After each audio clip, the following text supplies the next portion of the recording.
안녕하십니까? 안녕하십니까? 네, 반갑습니다. 오늘은 시골 목사 서양 철학을 걷다 9번째 강의를 해드리도록 하겠습니다. 오늘부터 본격적으로 이제 중세 시대의 서양의 사상, 사실상 중세는 기독교 사상 시대라고 할 수 있겠습니다만은 그런 사상으로 들어가긴 하겠는데, 중세가 워낙 방대하고 또한 중세 초기 사상을 올바르게 이해하기 위해서는 그 앞에 그 직전에 어떤 일들이 일어났는지를 우리가 알아야 될 것 같습니다. 그래서 그 중세 그 직전에 예수님이 돌아가신 이후에 중세까지 이르는 그 한 200~300년 시대에 어떤 일들이 일어났는지, 그리고 중세 초기로 또 어떻게 들어갔는지 하는 이야기를 중심으로 해서 말씀해 드리도록 하겠습니다. 예수님이 이제 돌아가시고 난 다음에 여러분들이 잘 아시는 바대로 예수님의 제자들이 열심히 예수님의 생각을 이스라엘 지역이라든가 또는 바울을 통해서 안디옥이라든가 소아시아, 예전에는 소아시아라고 했습니다만 오늘날로 치면 터키 지역이죠. 그리고 그리스라든가 심지어 로마까지 그 예수님의 사상이 이렇게 전파되는 그런 과정이 있었죠. 그러니까 당연히 예수님 돌아가시고 난 다음에 여전히 1세기 때죠. 1세기 때에 기독교가 이제 차츰 유럽 사회로 뿌리를 내리기 시작한 첫 출발을 하게 됐죠. 물론 거기에는 바울의 역할이 굉장히 컸습니다. 왜냐하면 전도 여행을 사실상 다녔거든요. 그래서 제자들과 바울의 역할에 의해서 유럽 사회로 조금씩 이제 뿌리를 내리기 시작했는데, 그 상황에 들어가서 보면은 기독교가 본래는 유대교의 한 종파로 출발을 했죠. 그런데 사실상 완전히 유대교와 결별하는 그런 일이 벌어집니다. 그래서 독립된 새로운 종교로서 유럽 사회로 뻗어가기 시작했다, 이렇게 이해하시면 될 것 같습니다. 이 당시만 하더라도 예수에 대한 생각을 완전히 어떤 교리적인 체제로서 확정 짓지는 않았어요. 다만 바울에 의해서 메시아적인 어떤 그리스도론이 차츰 뿌리를 내리고 전파되고 있었죠. 또 한 가지 중요한 점은 그 당시에 예수님을 믿었던 이른바 그리스도인들은 곧 예수님이 재림할 것이라는 것을 믿었어요. 임박한 재림이라고 그렇게 흔히들 얘기하는데, 그래서 예수님이 곧 재림할 것을 믿으면서 예수님이 재림을 하게 되면 자기네들이 영광을 얻게 되니까 현실적으로 부딪히는 다양한 어려움들을 이겨내기 위한 그런 하나의 재림 그런 사상이 유럽 사회로 차츰 뻗어나가고 있었다, 이렇게 이해하시면 될 것 같습니다. 이 당시에 로마 당국으로부터 상당히 많은 박해를 받았다고 하지요.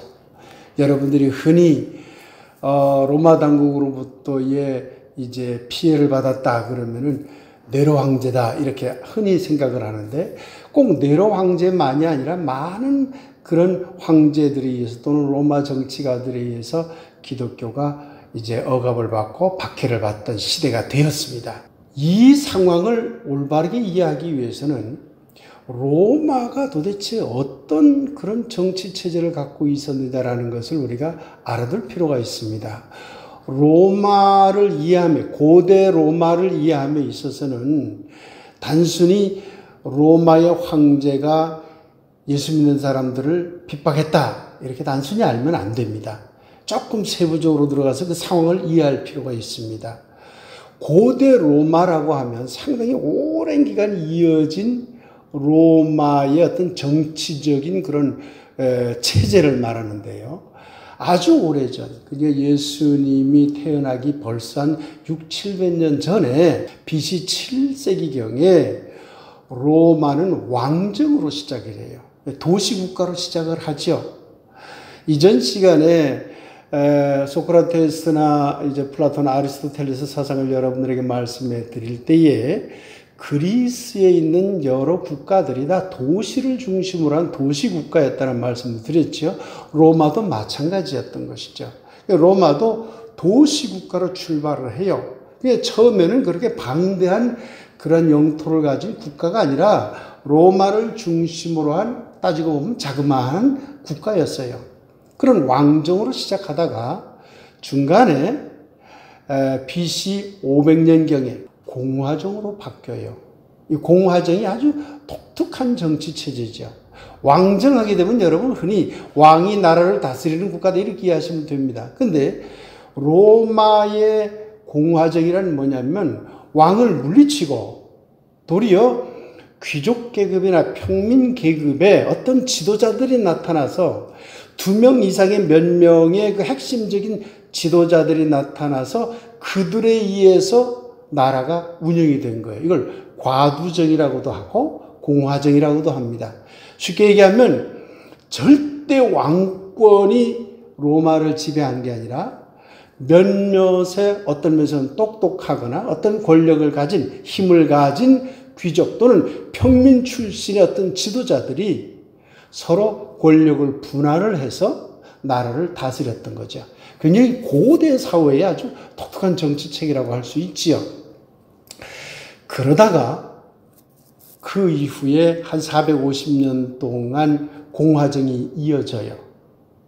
그러다가 그 후에 이른바 로마 제정시대가 이른다고 합니다. 제정 로마라고 그래요. 이걸 황제가 다스리는 나라가 됐어요. 황제가 나라를 다스렸다고 그러면은, 중국의 거대한 황제라든가 무슨 아주 절대 권력을 가진 방대한 영토를 다스리는 독재자라든가 이렇게 생각하기 쉽지만 로마의 제정시대라고 하는 것, 제정 로마 시대의 황제라고 하는 것은 조금 개념이 다릅니다. 그런 절대 권력을 가지고 자손에게 계속 그 권력을 자식에게 물려주는 그런 황제 제도가 아니에요. 로마를 대표하는 아주 뛰어난 어떤 시민의 1인자가 나타나서 물론 상당히 많은 권력을 휘두르지만 그런 시민의 1인자가 나타나서 그가 황제가 되는 제도를 말했어요. 그러니까 반드시 자기 아들에게 물려지는 그런 시스템은 아니었죠. 이 점이 아주 독특합니다. 이때가 언제냐면 바로 예수님이 태어나기 그 직전입니다. 그러니까 예수님이 태어나기 그 직전에 그때 제정 로마 시대가 열려요. 황제 시대가 열린다는 거예요. 그 첫 황제가 아우구스투스 황제예요.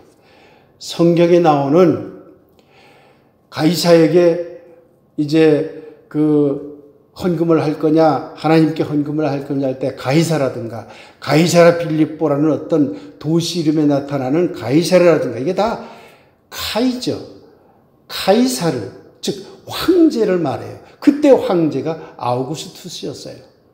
그러니까 그 아우구스투스 황제가 따지고 보면 1대 황제예요. 그 1대 황제 때 예수님이 활동을 했고 그 이후에 큰 황제들이 이어집니다. 네로 황제는 5대 황제예요. 5번째 황제예요. 엄청나게 기독교를 박해버린 그런 사람이죠. 그 후에 로마 오현제라고 해서 5명의 황제가 아주 현명하게 그 로마를 잘 다스렸어요. 그래서 아주 영토도 매우 확장하고 또 나라 이 정치 체제도 잘 정비하고 조직도 잘 관리하고 하는 그런 황제들이 나타나고 로마 오현제 중에 유명한 한 사람 여러분들이 잘 들어봤을 겁니다. 마르쿠스 아우렐리우스. 아우렐리우스가 황제면서도 스토아 학파의 아주 유명한 철학자라고 제가 지난번 강의 시간에 말씀해 드린 거 기억나세요? 그 황제도 바로 그때 나라를 다스렸어요. 그리고는 그 후에 여러 황제들이 나타나요. 근데 여기서 중세로 들어가기 직전까지 2명의 황제를 여러분들이 기억해 둘 필요가 있습니다. 예수님이 돌아가시고 나서 한 300년 뒤에 유명한 황제가 나타납니다. 그 사람이 콘스탄티누스라고 하는 황제입니다. 근데 이 사람 때에 기독교 공인이 일어나고, 그래서 기독교가 로마의 아주 공인된 종교로서 선교 활동을 할 수 있는 기반을 만들어준 그런 황제가 됩니다.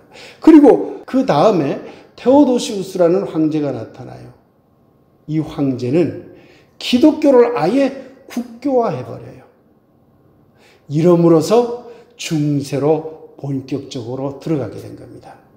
중세로 들어가서는 다음에 제가 이어서 말씀해 드리기로 하고요. 바로 이렇게 해서 로마 당국이 제정 로마 시대에 접어들고 또 예수님이 돌아가신 이후에 제자들이 활동하고 그 이후에 제자들이 죽은 이후에 여러 그것을 이어받은 교회 지도자들이 로마 황제들로부터 박해를 받거나 어떤 도움을 받아서 기독교 공인을 받고 그리고 국교화로까지 들어갔구나. 이러한 시대적인 흐름을 여러분들께서 이해해 주셨으면 좋겠습니다. 이 당시에 로마 당국으로부터 엄청나게 박해를 받아가지고 많은 사람들이 순교를 했지요. 그래서요, 그 당시 사람들은, 그 당시 기독교 신자들은 순교하는 삶, 순교적인 삶을 희망했을 정도로 그렇게 순교자들을 굉장히 존중하며 살았다고 합니다. 그런데 기독교가 차츰차츰 뿌리를 내리면서 점점 퍼져가다 보니까 흔히 말하는 이단 사상들이 나타나기 시작합니다. 예수님이 돌아가시고 나서 얼마 없어서 이미 영지주의라고 하는 사상이 나타나요. 그것은 성경에도 영지주의 사상의 흔적들이 나와요. 영지주의라는 이것은 예수님을 이해하는 관점에 있어서 예수님은 육신으로 오지 않았다고 육신을 부정하는 그러한 이제 사상들입니다. 기독교 신자 여러분들은 잘 아시는 바대로 요한복음 이제 그 성서가 바로 이 영지주의에 대적하기 위해서 쓰여진 복음서라고 그렇게 알고 있겠죠. 근데 거기에 보면은 바로 어떤 말이 나오느냐면 말씀이 육신이 되어 이런 말이 나오잖아요. 말씀이라고 하는 것은 이른바 어떤 영적인 관계예요. 로고스. 눈에 보이지 않는 어떤 영적인 것, 영혼적인 것, 정신적인 것을 말하죠. 그런데 영주주의는 그것만 주장을 했는데 요한복음은 육신이 되어 그러니까 말씀과 육신이 합일된 것을 말하는 성서죠. 그래서 요한복음 저자는 영지주의와 많이 대립을 해서 그 사상적으로 다퉜다는 것을 성서가 이미 우리들에게 알려줍니다. 그러나 이런 영지주의 이후에 마르키온주의라고 하는 것도 나타나요. 마르키온주의라고 하는 것도 영지주의의 사상을 받아들여요. 이 마르키온주의가 굉장히 중요한 어떤 영향을 기독교에 남겼어요. 그건 뭐냐면 성서, 문서기록, 성서를 어떻게 들여다볼 것이냐는 고민을 하기 시작했어요. 그런데 그 당시에 어떤 성서가 딱 정해지질 전혀 안 했던 시대예요. 다양한 문서들이 공유되고 있었던 거죠. 그런데 그때 마르키오는 바울 서신들이 남아 있었으니까 바울 서신과 누가복음만 우리는 믿겠다. 이러면서 자신들이 어떤 성서에 대한 획을 긋기 시작한 거예요. 그러면 그 당시에 다양한 사람들이 어떤 고민을 하게 되겠습니까? 마르키온이 그런 성서에 대한 규정을 하기 시작하니까 우리도 그래야 되겠네? 우리도 그래야 되겠네? 본격적으로 성서를 정경화하는 작업들이 로마 카톨릭의 다양한 그룹 안에서 그런 운동들이 일어나기 시작했던 것이죠. 그런데 이 마르키온 이후에 몬타누스주의라고 하는 또 다른 어떤 사상 그룹이 일어나요. 이 몬타누스는 기독교 역사상 최초의 성령운동주의자라고 생각하면 됩니다. 그래서 이 몬타누스주의는 성령운동, 철저한 금식, 성윤리를 엄격하게 제한했고 만인 사제설도 주장을 했어요. 그러나 교회의 중심지를 이루고 있었던 지역의 지도자들이 볼 때는 참 못마땅했던 것이죠. 그래서 마르키온주의라든가 그 앞서 영지주의라든가 그리고 몬타나스주의는 이른바 이단으로 규정해서 그것들을 이제 정죄하기 시작하는 그런 시대가 된 겁니다. 기독교의 어떤 교리나 제도도 중세에 들어가기 전에 차츰차츰 정비가 됐겠지요. 교회의 감독직을 수립하고 집사직을 수립하고 예배는 언제 볼까? 세례는 어떻게 할까? 성찬식은 어떻게 할까? 이런 이야기들이 차츰차츰 정비되는 과정이 있었던 것이죠. 어느 날 갑자기 딱 세례는 이렇게 해야 된다. 성찬식은 이렇게 해야 된다. 그렇게 되는 게 아니잖아요, 역사란. 처음에 예수님 시대에 성찬식이라는 개념이 없었거든요. 세례라고 하는 개념도 별도로 세례식을 따로 두진 않았거든요. 그러나 차츰차츰 그런 것들이 만들어지는 과정이 있었죠. 일요 예배를 드리는 것도 이 과정에서 차츰차츰 정착이 된 겁니다. 그리고 이때 중세로 완전히 들어가기 전에 차츰차츰 각 교회들을 이끌어 나가는 지도자들이, 강력한 지도자들이 형성되기 시작했고, 그 지도자들에게 죄를 고백하고, 그리고 그 지도자가 죄를 용서하는 시스템이 형성되기 시작했어요. 이 당시 기독교 사상을 이해하기 위해서는 사전에 우리가 알아야 될 중요한 한 가지 내용이 있습니다. 그건 뭐냐면, 교회가 차츰차츰 형성이 되면서 교회의 중심 지역이 어떻게 형성되었느냐 하는 것입니다. 자, 우리가 성경으로 가봅시다. 예수님이 돌아가시고 나서 사도행전에 보면 맨 처음에 이른바 예수님을 따르는 그런 그 기독교 공동체가 세워지죠. 그것이 이른바 예루살렘 교회라고 하는 것이죠. 베드로와 예수님의 동생인 야고보가 그 지도자로 있는 그런 교회였지요. 그 교회가 차츰차츰 더 커졌겠지요, 당연히. 그런데 그때 바울이라고 하는 이 또 한 사람이 나타나서 안디옥이라는 곳에서 교회를 개척하죠. 그 안디옥이 중심이 돼가지고 이방 선교의 구심점이 되죠. 이곳에서 교회가 상당히 커져요.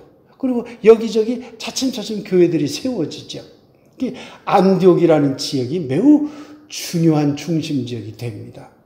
그러고 이것이 점점 뻗어나가서 로마라고 하는 지역이 또한 매우 중요한 교회의 중심 지역이 돼요. 또 한 곳이 중요한 교회 중심 지역이 형성이 되는데 그게 어디냐면 북아프리카 지역의 알렉산드리아 지역입니다. 이 알렉산드리아라고 하는 곳이 왜 중요하냐면 이 알렉산드리아라는 이 도시는 로마가 유럽 사회를 평정하기 이전에 알렉산더 대왕이 유럽 사회를 평정했을 때 그때 알렉산더 대왕이 북아프리카 지역에 어떤 계획적인 도시를 세운 거예요. 그래서 그 도시 이름도 자기 이름을 따서 알렉산드리아라고 알렉산더 이 이름을 붙인 거잖아요. 그래서 그 도시를 세웠는데 여기가 굉장히 중요하게 떠오르는 이유가 뭐냐면 여기에 거대한 도서관을 세운 거예요. 그러니까 많은 학자들이 이곳에서 다양한 문헌을 접할 수 있었기 때문에 거기에서 많은 학자들이 쏟아져 나옵니다. 그래서 북아프리카 지역, 이 지역의 구심점인 알렉산드리아도 교회의 아주 상당한 중심 지역이 됩니다. 그리고 또 한 군데 굉장히 중요한 지역이 이제 나타나는데 그것은 터키의 콘스탄티노플이 기독교의 또한 굉장히 중요한 지역이었어요. 5군데가 있었습니다. 다시 정리해 드릴까요? 예루살렘, 안디옥, 로마, 알렉산드리아, 콘스탄티노플. 그러면 이 5개의 지역이 제각각 세력을 키우고 있었던 거죠. 그런데 엄밀하게 말하면 예루살렘은 큰 세력을 형성하지 못해요. 왜 그러냐면 이스라엘이라는 좁은 공간 안에 교회거든요. 그리고 왜 예루살렘 교회가 커질 수 없었느냐? AD 70년에 이스라엘, 유대가 로마 당국에 의해서 완전히 망하잖아요. 로마 당국하고 전쟁을 벌였잖아요. 그래서 지잖아요. 져서 디아스포라, 유대인들을 다 흩어버렸잖아요. 그러니까 예루살렘 교회는 지역적으로도 그렇고 또 사람의 어떤 관계에서도 그렇고 아주 크게 이제 커질 수가 없었어요. 다만 상징성은 제일 강했던 거죠. 그러잖아요. 예수님이 활동했던 곳이기 때문에 상징성은 제일 컸지만은 그러나 엄청나게 큰 어떤 교회적인 어떤 체계를 수립하지는 못했죠. 그러나 안디옥 교회는 다양한 이방 교회들의 구심점 역할을 했지요. 로마 교회는 로마가 정치적인 힘을 가지고 있었잖아요. 제정 로마 시대가 되니까 당연히 로마는 권력을 가진 지역이 됐잖아요. 그러니까 그 정치적 권력과 교회의 관계가 밀접하게 연결이 되면서 로마 교회는 막강한 교회로 형성되기 시작했죠. 알렉산드리아 쪽은 학구파들이 모여들어서 학구적인 그러한 교회 운동들이 많이 일어났죠. 콘스탄티노플은 왜 또한 중요한 구심점이 되느냐면 조금 전에 말씀드렸던 콘스탄티누스 황제, 기독교를 공인시켜준 313년에 공인시켜준 콘스탄티누스 황제가 당시에 로마라고 하는 도시가 하도 오래됐고 그리고 여러 가지 피폐한 환경 속에 있었어요. 그래서 새로운 로마의 도시를 만들자. 그래서 로마의 수도를 새로 정한 곳이 콘스탄티노플이에요. 그러니까 콘스탄티노플이 로마의 수도예요. 나중에 서로마, 동로마 하는 그러한 분리체제가 형성이 되면서 서로마는 로마가 구심점이 되고 동로마는 콘스탄티노플이 구심점이 되죠. 그래서 이 콘스탄티노플도 매우 막강한 세력을 형성하게 된 것이죠. 자, 이렇게 5개 지역에서 기독교의 어떤 중심적인 역할이 일어났습니다. 그런데 어떻게 해서 로마가 완전히 중심지가 되어버렸을까? 로마 카톨릭이라고 그러잖아요. 이 5개 지역에는 여러 가지 그 교회를 이끌어가는 사람들이 있었겠죠? 그 지역에 가장 대표적인 사람을 주교라고 그랬어요.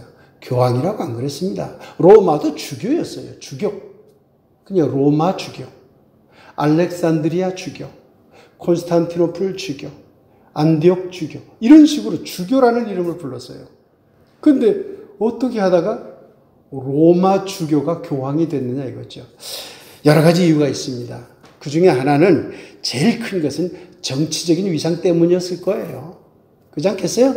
로마 황제가 있는 곳에 있는 교회에 있기 때문에 정치적인 위상을 같이 물고 갈 수 있었잖아요. 그러니까 당연히 로마 교회가 막강한 힘을 가지게 됐을 겁니다. 더군다나 기독교가 공인된 이후에는 로마가 기독교를 굉장히 중요하게 여기는 그런 도시가 되어버린 거죠.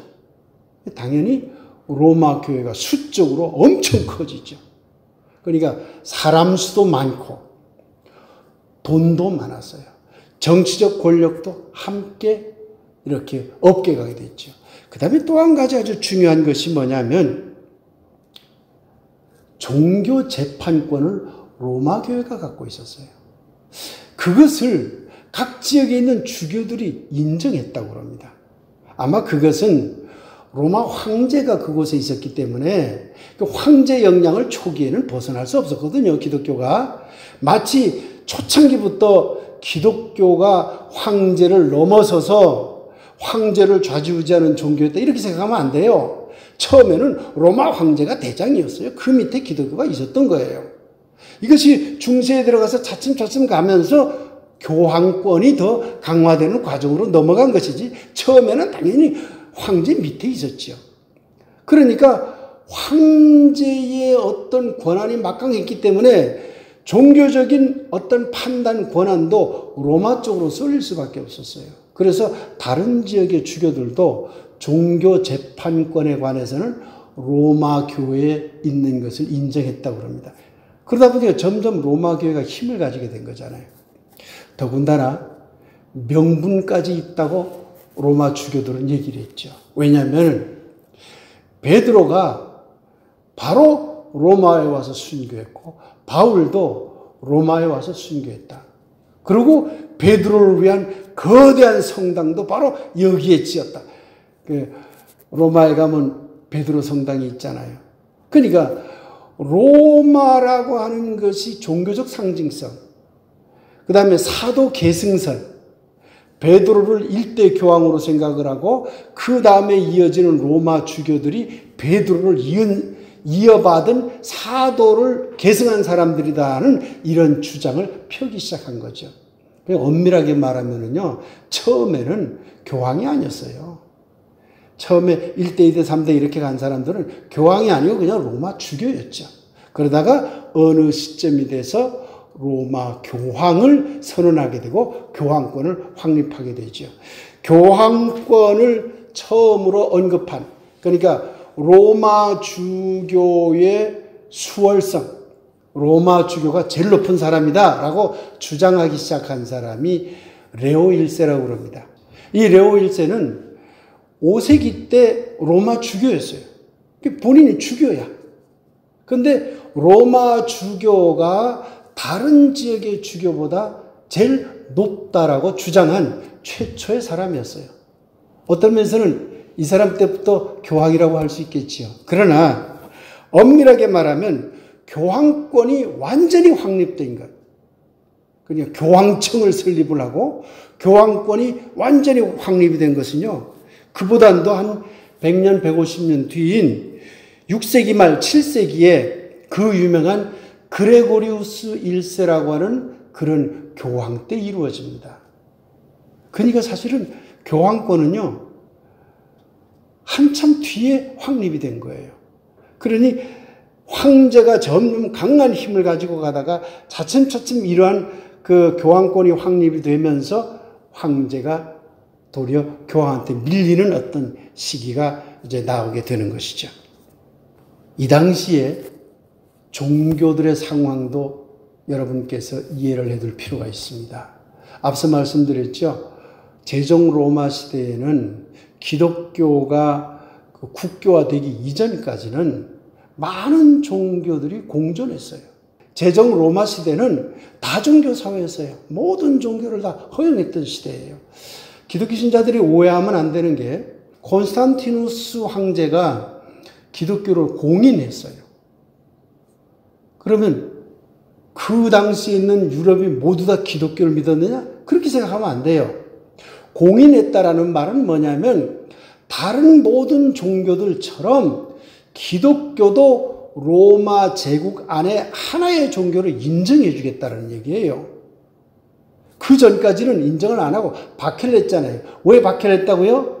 로마 황제 숭배를 거부했기 때문에. 그런데 이제는 그러한 기독교를 존중해 주겠다 이렇게 된 거예요. 그러다가 기독교로 완전히 국교화가 일어나요. 국교화가 일어날 때부터는 모든 지역이 전부 기독교화가 된 거예요. 어떤 면에서는 강제적으로 정치적으로 다 기독교 신자 다 만들어버린 거예요. 지금처럼 전도해가지고 기독교 신자, 기독교 국가들이 됐다고 생각하지 마세요. 로마 황제 권력에 의해서 전부 기독교를 믿어 한마디 하는 순간 다 기독교 신자가 되어버린 거죠. 예수가 누군지도 모르고 하나님이 누군지도 몰랐던 사람들도 어느 날 갑자기 다 기독교 신자가 되어버린 거예요. 정치적으로 전부 다 유럽이. 이 당시에 다양한 종교들이 존재했죠. 그리고 다양한 사상들이 널리 퍼져 있었어요. 이제 앞으로 우리가 아우구스티누스라고 하는 아우구스투스가 아닙니다. 아우구스티누스. 이름이 비슷비슷해서 전혀 다른 사람입니다. 아우구스투스는 예수님 당시의 황제였고 아우구스티누스라고 이제 조금 있으면 우리가 함께 공부할 중세 초기 아주 유명한 그런 신학자입니다. 이 아우구스티누스가 믿었던 마니교라고 들어보셨을 겁니다. 개신교에서는 어거스틴 하죠. 이 어거스틴이 믿었던 만이교도 이 당시에 널리 퍼져 있었어요. 앞서 말씀드렸듯이 태양신 숭배 사상도 널리 퍼져 있었지요. 그뿐만 아니라 헬레니즘 사상, 이 전 강의에서 제가 여러분에게 말씀해드린 스토아파 사상이라든가 에피쿠로스 학파 사상이라든가 회론 학파 사상이라든가 하는 이 그 고대 그리스 철학의 후기 철학들이 많이 퍼져 있었어요. 그런 철학에서 기독교도 큰 영향을 받은 거죠. 예수님조차도 영향을 받았으니까요. 그리고 이제 또한 매우 중요한 신플라톤주의 사상이 이때 등장합니다. 플라톤의 사상을 이어받은 사상이 바로 3세기 때, 200년대에 아주 큰 붐을 일으키면서 널리 퍼지기 시작했고, 이 신플라톤주의 사상, 이 신플라톤주의를 대표하는 플로티노스라고 하는 사람, 이전 시간에 공부했죠. 이 플로티노스 사상이 널리 퍼짐으로써 그 사상이 중세교회로 들어오게 된 것이죠. 그러니까 바로 이때가 바로 그런 때였다, 그런 얘기입니다. 자, 이런 상황인데 기독교가 차츰차츰 세력화하게 되고 기독교 공인도 받게 되고 하는 그런 과정으로 들어가면서 기독교는 굉장히 곤란한 문제에 빠져요. 어떤 문제였을까요? 그것은 당시의 많은 지식인들, 당시의 많은 정치가들, 귀족들, 그 로마 사회를 이끌어가는 많은 사람들이 기독교를 별 볼 없는 종교로 생각을 했었어요, 처음에는. 왜? 그냥 예수만 믿으면 구원받는다고 하니 도대체 무슨 말이냐? 논리도 없고 쟤네들은 그냥 무조건 맹목적이야. 오늘날 기독교 안 믿는 사람들이 기독교를 볼 때 생각하는 것과 비슷한 생각들을 가진 거죠. 근데 그 사람들이 볼 적에 그리스의 철학은 매우 체계적이고 논리정연하고, 이렇게 해서 우리 인간들이 이렇게 행복하게 살아갈 수 있는 어떤 시스템을 만들려면 그리스 사상을 배워서 그 사상대로 살아가면 되겠다는 걸 딱 제시해 줬거든요. 그런데 기독교는 논리적으로 무엇을 제대로 설명해 주는 게 없어요. 그러니까 로마의 중심 사상으로 들어가려면 기독교를 이끌어가는 사람들조차도 이 기독교의 어떤 사상체계, 교리체계를 매우 논리적인 체계 속에서 설명해내야 될 필요가 생긴 거예요.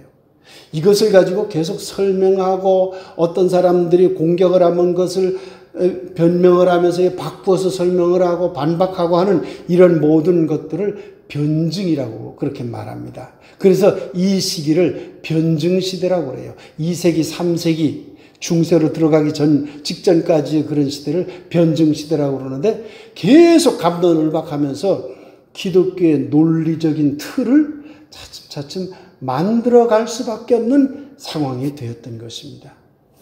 이런 상황 속에서 중세시대가 열리게 되는 겁니다. 기독교의 교리체계를 형성하는 데 가장 어려움이 있었던 문제 중에 하나가 뭐냐면 예수를 어떻게 생각하느냐라는 문제였어요.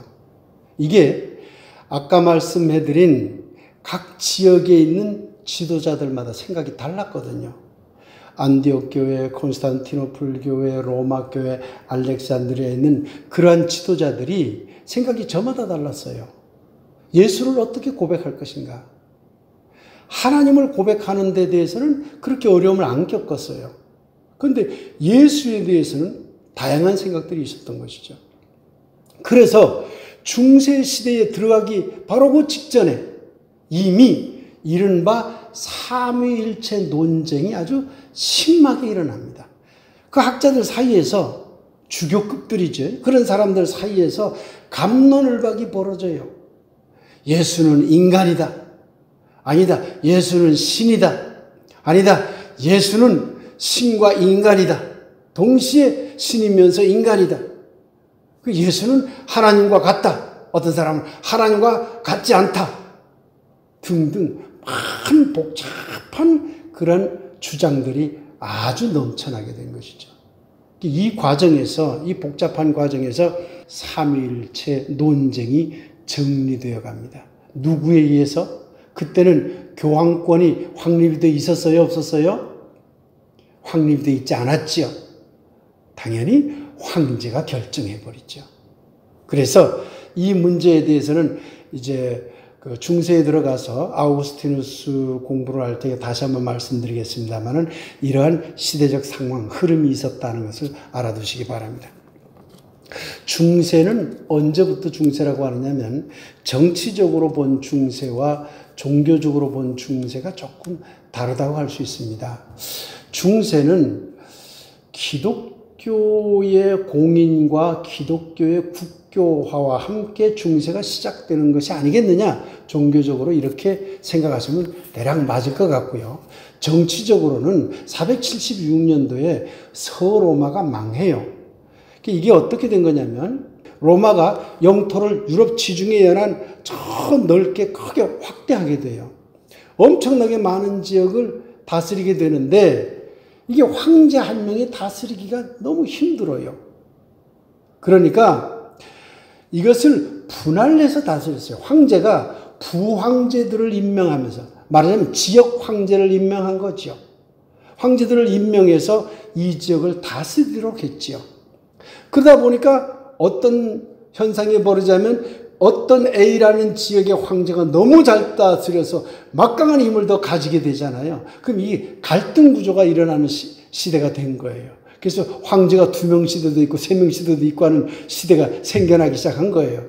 그런데 동쪽 지역을 다스리는 황제가 있고 서쪽 지역을 다스리는 황제가 이렇게 대략 나눠졌었어요.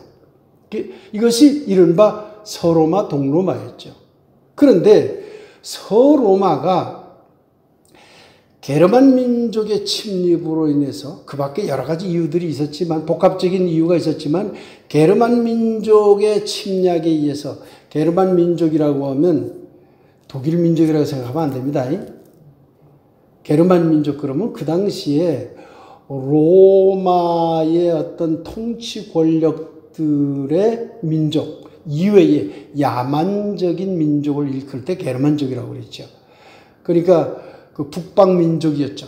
그 민족들이 이제 쳐들어와서, 그래서 이제 로마가 흔들렸어요.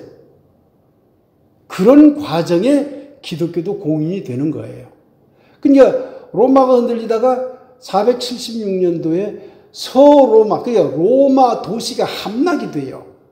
그러니까 결국은 서쪽 지역을 망해버린 거죠. 그런데 다른 지역을 다스리는 황제가 있었다고 그랬잖아요. 그건 버틴 거죠. 그러니까 서로마는 476년도에 정치적으로는 망해요.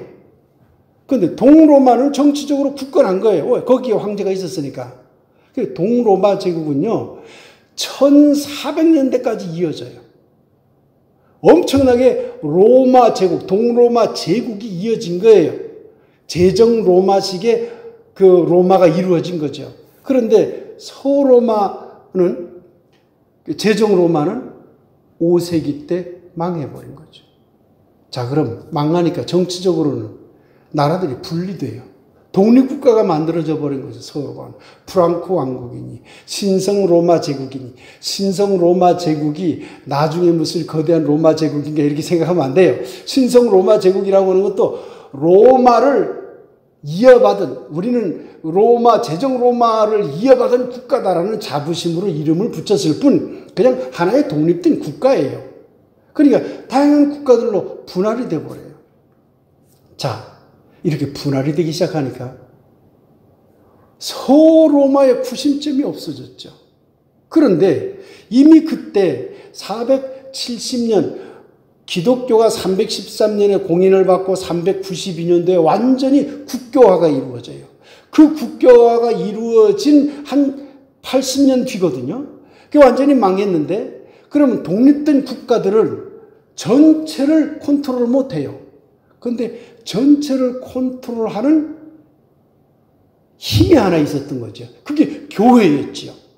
그때 막강한 교회 세력을 갖고 있지는 않았다 하더라도 느슨한 체제였지만 서쪽 지역의 모든 로마의 어떤 종교권을 다스리고 있었잖아요. 그러니까 당연히 각 독립된 국가들이 이쪽을 포기를 못한 거예요.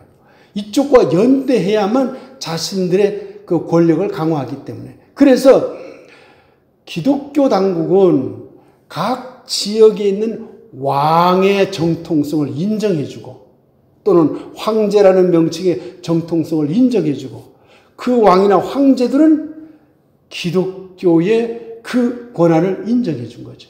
그래서 도리어 기독교는요, 서로마 제국이 망함으로써 학자들에 따라서는 더 강력한 권한을 발휘하게 되는 바탕을 그렇게 얻게 되었다고 그렇게 평가하는 학자들도 있습니다. 상황이 이런 상황인 거죠. 그래서 중세는 대략 종교적으로는 4세기 중반이나 4세기 말, 정치적으로는 5세기 중반 이후에 이제 중세가 시작이 된다고 봅니다. 서로마 제국이 멸망해서부터 동로마 제국이 멸망할 때까지 1000년 이상의 기간을 이제 중세라고 하는 것이죠. 그러면 이 기간에 어떤 일들이 일어났는가? 우리가 이제 중세의 사상을 공부하려면 그 개괄적인 흐름을 여러분들이 알아둘 필요가 있습니다. 그 이야기를 좀 정리해 드리겠습니다. 서로마 제국과 동로마 제국이 나뉘고 한쪽이 멸망하고 한쪽은 계속 이어진 것은 476년도라고 그랬잖아요. 그런데 자꾸 강의를 듣다 보면 혼란이 오는 게 있어요. 동방교회와 서방교회가 나뉘었다 하는 말도 나오거든요. 그러니까 서방교회와 동방교회가 나뉜 거하고 서로마 제국과 동로마 제국이 나뉜 거하고는 다른 개념입니다. 자, 이제 중세에 들어왔어요. 서로마 제국은 망했고 아직 기독교는 하나였어요. 동로마 제국이 있지만 서로마 지역은 여러 독립국가로 나눴잖아요. 정치체제는 그렇게 갔지만 기독교는 아직까지 하나의 체제였어요. 그런데 로마를 중심으로 한 서방교회와 콘스탄티노플을 중심으로 한 동방교회가 나누게 됩니다. 이 나누는 과정이 이게 좀 복잡해요. 그러나 이것을 한 세 가지 관점에서 설명해 드리면 451년에 이때가 그리스도 단성론이라고 하는 거예요. 그러니까 그리스도 단성론이라고 하는 건 뭐냐면 예수는 하나의 성질을 갖고 있는 분이다. 양성론이라고 하면 두 개의 성질을 갖고 있다. 그런 뜻입니다.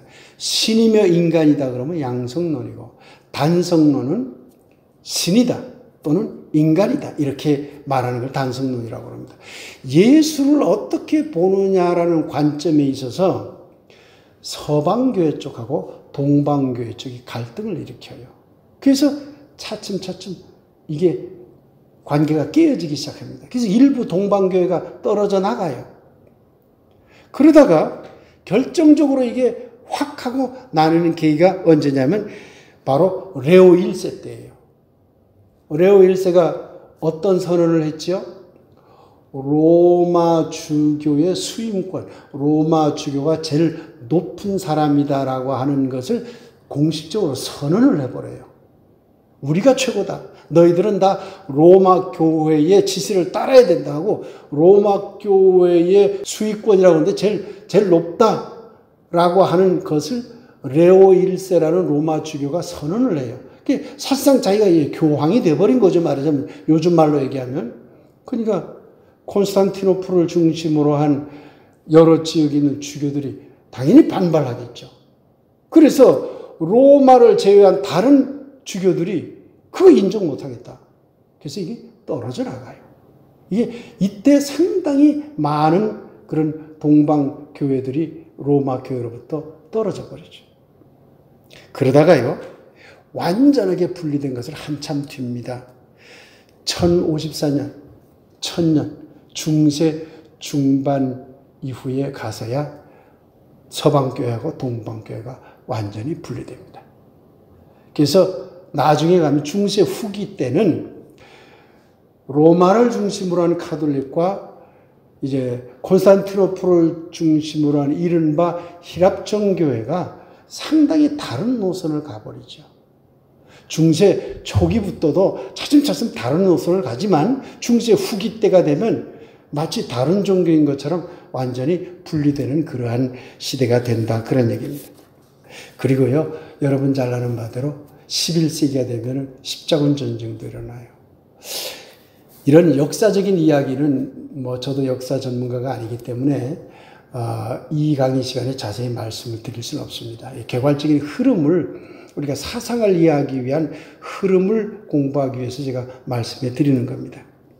그런데 11세기부터 한 200~300년간 아주 치열하게 중세 후기에 벌어졌던 논쟁이 있어요. 보편 논쟁이라고 하는 게 있습니다. 이것은 제가 나중에 가서 말씀드리겠습니다. 중세 후기를 설명을 할 적에 여러분들에게 자세하게 설명을 해드리겠습니다. 14세기에 흑사병이 굉장히 창궐했다는 거 들어보셨죠? 중세 후기에. 그리고 이제 서방교회도 또 쪼개져요. 로마 제국이 동서로 분할되고 가톨릭 자체가 동서로 분할되고 그리고 서방교회가 다시 쪼개져요. 그게 뭐냐면 아비뇽 교황과 로마 교황 사태죠. 로마가 계속 분할이 되면서 이게 점점 힘이 약해지고 또 타락하게 되고 그래서 나중에 완전히 로마 가톨릭이 타락을 해가지고 종교 개혁이 일어나는 거죠. 그때까지가 중세예요. 그렇다면 중세 철학의 큰 흐름을 어떻게 볼 수 있냐면요. 중세 초기 오늘 제가 말씀해드린 그 변증시대 교부들의 그 1세기 이후 4세기까지 이르는 여러 다양한 그 교회의 지도자들의 주장들, 그 주장들이 이제 종합이 되면서 중세교회로 들어가거든요. 그 종합시킨 인물이 아우구스티누스라는 사람이에요. 그래서 이 아우구스티누스는 그야말로 중세 초반에 카톨릭의 방향을 결정적으로 정해준 그런 신학자라고 생각하면 됩니다. 그래서 이 초기의 철학들을 교부 철학이라고 그래요. 왜 교부 철학이라고 그러냐면은 그 당시에 각 지역에 있는 교회의 지도자들이 있다고 그랬잖아요. 이 교회의 지도자들을 뭐라고 하냐면 교회의 아버지라고 그랬어요. 가르치는 아버지. 그게 교부예요. 교회에서 가르치는 아버지, 교회에서 지도하는, 이끌어가는 지도자라는 이름으로 그걸 교부라고 불렀거든요. 그러니까 그 교부들이 다 중심이 돼서 다양한 사상을 드러냈다라고 해가지고 그걸 교부 철학이라고 그래요. 아우구스티누스라고 하는 이 사상가도 교부 중에 한 사람이 있죠. 아우구스티누스는 나중에 말씀드리겠습니다만 북아프리카 출신이에요. 오늘날 생각하는 로마 사람이 아니에요. 북아프리카 출신의 약간 까무잡잡한 얼굴 가진 사람이었어요. 이 사람이 거기에서 많은 공부를 하게 되고 나중에 밀라노 지역으로 와서 또 암브로시우스라고 하는 주교를 만나요. 거기에 큰 영향을 받아가지고 이제 나중에 아주 거대한 사상가로 바뀌지만은 북아프리카에 히포라는 지역이 있었는데 그 히포에 주교로 있었어요. 계속 주교로 있으면서 자기 신학 사상을 로마 당국에 얘기한 거예요. 그래서 이 아우구스티누스를 흔히 히포의 아우구스티누스, 히포의 어거스틴이라고 말하는 이유가 그겁니다. 히포라는 지역의 주교였거든요. 그러니까 그 주교가 교부니까 교부들의 사상이었죠. 이 교부들의 사상이 계속 이어지다가 물론 차츰 발전됐겠지요. 그러다가 중후반부터 대략 11세기경부터 중세의 새로운 사상들이 나타납니다. 이 중세 11세기부터 새로운 사상이 어떻게 나타나느냐면 그 당시에 이 수도원이라는 게 막 발달해요. 그리고 수도원 안에 학교들이 있어요. 그 학교에서 학생들을 가르치는 선생들이 있었죠. 요즘 말로 얘기하면 대학의 교수들이 있었던 것이죠. 그 교수들이 많은 연구를 해서 철학적, 신학적 사상들을 쏟아냈지요. 그들을 일컬어서 학교에서 가르치는 사람이죠. 스쿨, 학교잖아요.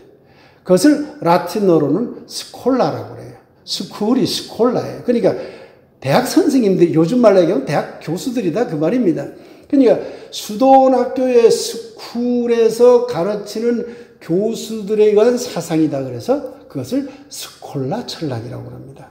토마스 아퀴나스라고 하는 유명한 사상가는 나중에 공부하게 됩니다만은 스콜라 철학의 대표 주자죠. 교부 철학의 대표 주자는 아우구스티누스, 스콜라 철학의 대표 주자는 토마스 아퀴나스. 그 직전에 아퀴나스 직전에 스콜라 철학을 열어준 유명한 철학자가 있어요. 안셀무스라고 하는 철학자. 나중에 이 안셀무스라는 철학자 이야기도 잠시 해드리도록 하겠습니다. 교부 철학은 기본적으로 인간의 이성보다는 굳건한 신앙을 중시했어요. 무엇을 알아서 믿는 게 아니라 모르기 때문에 믿어야 한다. 이것이 바로 기본적인 교부 철학의 틀이었습니다. 모르니까 믿는다. 신앙이 우선이었죠.